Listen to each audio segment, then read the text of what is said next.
आदरणीय सहायक professor doctor Shiv Singh Baghel एवं समस्त सहपाठीगण को मेरा नमस्कार। आज प्रबंधन के सिद्धांत विषय पर अपना सेमिनार मैं रिकॉर्ड करके आप सबके समक्ष प्रस्तुत कर रहा हूँ। इस सेमिनार में सबसे पहले मैं प्रबंधन का अर्थ आप सभी के समक्ष रखना चाहूँगा कि हम प्रबंधन किसे कहेंगे। प्रबंधन का अर्थ हम यूँ माने कि उपलब्ध संसाधनों का दक्षतापूर्ण तथा प्रभावपूर्ण तरीके से उपयोग करते हुए लोगों के कार्यों में समन्वय करना ताकि लक्ष्यों की प्राप्ति सुनिश्चित की जा सके होता है।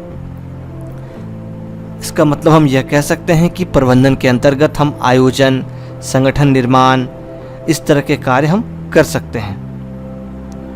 और मैं आपको बताना चाहूँगा कि प्रबंधन यानी कि जब हम कोई कार्य शुरू करते हैं तो उस कार्य को करने के लिए हम जो जो चीज़ आयोजित करते हैं, जिन जिन चीज़ों के माध्यम से हम करते हैं, जिन जिन तथ्यों का प्रयोग करते हैं, साथ ही जो समय निर्धारित करते हैं, ये सभी प्रबंधन का हिस्सा होता है। संगठन अथवा पहल का नियंत्रण आदि भी प्रबंधन के अंतर्गत आता है। अब हम समझेंगे प्रबंधन के जो 14 सिद्धांत है उसको।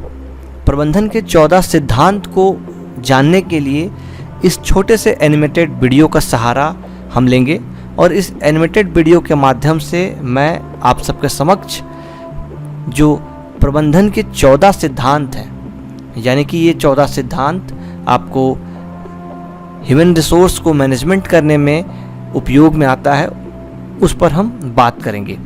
और इस 14 सिद्धांत के माध्यम से आप सफलता को प्राप्त कर सकते हैं, साथ ही साथ अपने लक्ष्य को प्राप्त करने के लिए उद्देश्य तय करके आप कार्य कर सकते हैं। ये जो 14 सिद्धांत है, इन 14 सिद्धांतों को दिया किसने है, हम इस पर पहले बात करेंगे। इन 14 सिद्धांतों को जनरल एंड इंडस्ट्रियल मैनेजमेंट में हेनरी ने उल्लेखित किया है। तो आइए अब हम बारी बारी से जानते हैं प्रबंधन के 14 सिद्धांत को। जो सबसे पहला सिद्धांत है वो है डिवीजन ऑफ वर्क, यानी कि कार्य का विभाजन।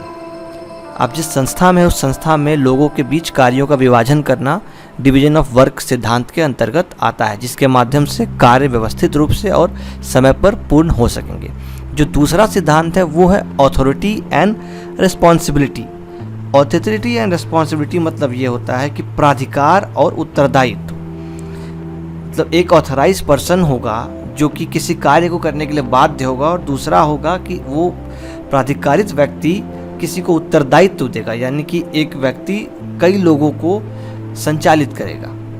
तीसरा है डिसिप्लिन, यानी कि अनुशासन। ऊपर जो दोनों उल्लेखित बातें थी और आगे जो अन्य बातें आएंगी, उन सभी में अनुशासन बहुत जरूरी है। अब है यूनिटी ऑफ कमांड, यानी कि आदेश की एकता। कोई एक होगा जो कि कमांड देगा। फिर है यूनिटी ऑफ डायरेक्शन, यानी कि एकता दिशा में होनी चाहिए, तभी जाके सफलता मिलेगी। अब है सामान्य हित के लिए व्यक्तिगत हित का गौण। आपके जो मतलब कॉमन हित हैं संस्था के लिए, उसको ध्यान में रखते हुए कार्य करना है। अब है रिम्यूनरेशन, यानी कि पारिश्रमिक। हर कार्य के लिए जो भी संस्था में लोग कार्य कर रहे होंगे, कर्मचारी, उन्हें एक उच्चतर पारिश्रमिक उपलब्ध कराना चाहिए, जिससे कि संस्था निश्चित रूप से निरंतर कार्य कर सके। फिर है केंद्रीकरण, lowering the importance of the subordinate value role. Decentralisation is increasing the importance. तो केंद्रीकरण भी बहुत जरूरी है। उसके बाद है स्केलर चेन, यानी कि श्रेणी श्रृंखला। हर कार्य को श्रेणीबद्ध तरीके से करके एक चेन के माध्यम से किया जाए, जिससे कि निर्धारित लक्ष्य की प्राप्ति आसानी से हो सके। उसके बाद हम सबके पास है निर्देश की एकता। जो हमें कोई एक व्यक्ति, जिसे हम डायरेक्टर या फिर निदेशक के रूप में जान सकते हैं, मान सकते हैं, जो कि हमें समय समय पर दिशा देगा और हमें जानकारी देगा और हमें अपने उद्देश्य को पूरा करने के लिए कई बातें बताएगा। उसके बाद है ऑर्डर, यानी कि व्यवस्था। एक अच्छे एफिशिएंसी और कोऑर्डिनेशन के लिए व्यवस्था बहुत ज़रूरी है। फिर उसके बाद आता है इक्विटी, यानी कि समानता। समानता भी बहुत ज़रूरी है मानवता की दृष्टि से। उसके बाद आता है कर्मचारियों के कार्यकाल में स्थायित्व।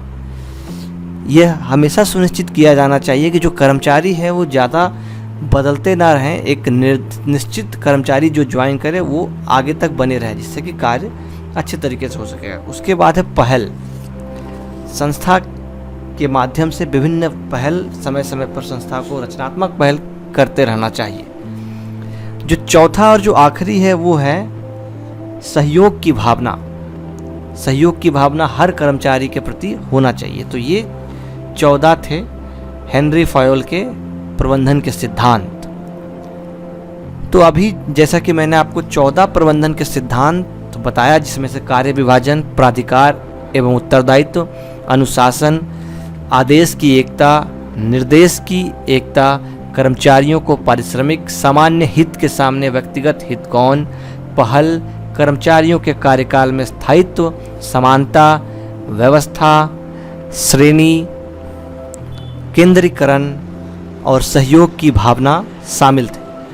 तो इन 14 सिद्धांतों के आधार पर हम किसी भी क्षेत्र में प्रबंधन कर सकते हैं।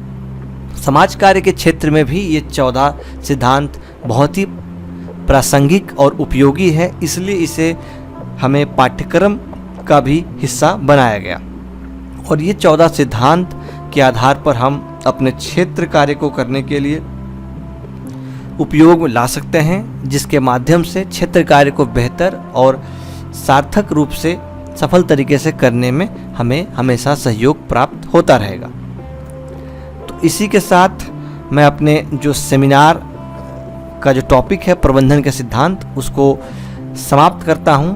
और जो संदर्भ सूची मैं आप सबके सामने प्रस्तुत कर रहा हूं वो है हिंदी लाइब्रेरी इंडिया.com की वेबसाइट से मैंने जो वीडियो आपको दिखाया वो प्रस्तुत किया। और अगर आप सभी के कोई प्रश्न और सुझाव हैं तो आप हमें ग्रुप में लिखकर या फिर कमेंट सेक्शन के माध्यम आदि से भी पूछ सकते हैं। बहुत बहुत धन्यवाद।